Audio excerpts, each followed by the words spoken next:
It's a lot about sort of the unconscious, subconscious sort of biases that people have or patterns. People, like you said, may choose to hire certain people that are on referral because they know them, they're cool, they hang out, they're good people. But the sort of instincts around this, whether it's gut instincts, seem to come up a lot. And my view is that it's very different when we talk about people because your gut instinct is emotional. And we're talking about people, and your instincts relating to people are a lot of your own biases, your own patterns of your upbringing and what's comfortable for you. Are there examples that you've faced where you're like, you recognized a particular hiring pattern for yourself or a particular pattern of, oh, geez, you know what? I am now more conscious to this, but I've been making these sort of hires, and that's just because of what is maybe my gut instinct, which isn't, can you speak to that? Is that, Yeah, does it yeah, come yeah. across? Yeah, You, I you, definitely, I definitely have that. I think everybody does. I look for people that are similar to me, probably like very entrepreneurial.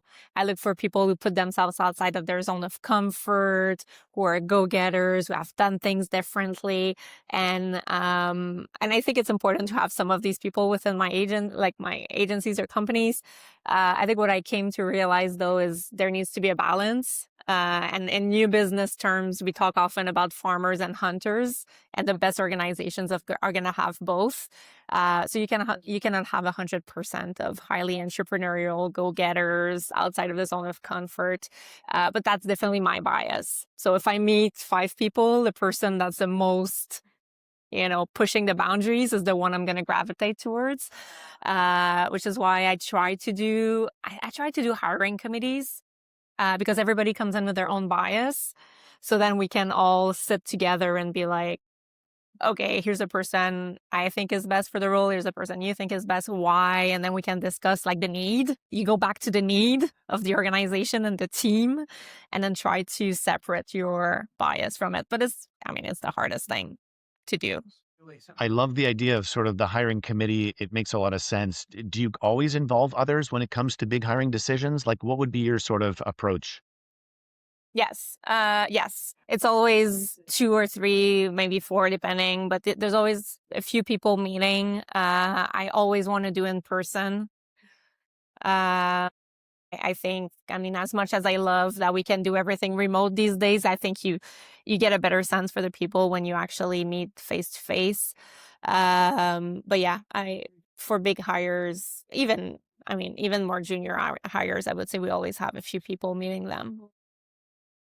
So beyond the pieces that, you see for yourself around hiring those that are high energy and entrepreneurial, are there certain other personality traits that you've witnessed either in yourself that you're like, you know what, I'm sort of feeling biased towards these types of individuals who may not have served the business? Maybe this was early on in your career when maybe you've made hires or made mishires, or maybe you've witnessed this from your team where you're like, wow, you know what, it seems like they're hiring perhaps for what's comfortable and not for what's best for the business. Have you encountered that?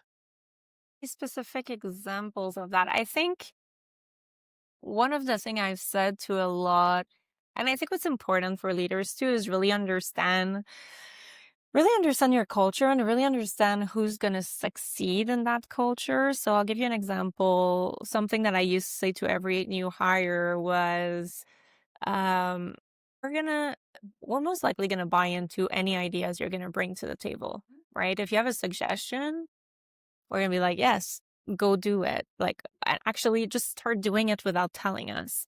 I've seen a lot of people leave the organization and in their exit interview would say, I had all these ideas, but nobody asked me. And I was like, oh, it's very interesting.